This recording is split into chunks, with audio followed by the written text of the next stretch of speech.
tienes que hacer es dejar el moquilleo y la lloradera que tú tienes y ese dolor convertirlo en dinero, en triunfo y en progreso. Y demostrarle a tú el que te dijo que tú no podías, que tú puedes todo, mamá.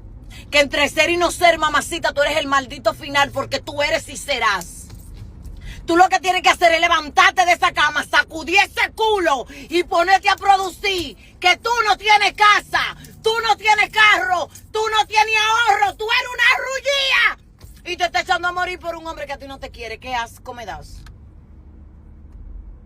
Ponte a hacer dinero. Ponte para ti. Ese dolor por el que tú estás atravesando, conviértelo en efectivo. Levántate.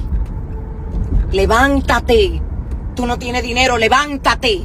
Sécate la lágrima, sacude el culo y sal a comete el mundo como sea. Pero ponte a hacer dinero para que progrese, mamá. Y calles boca.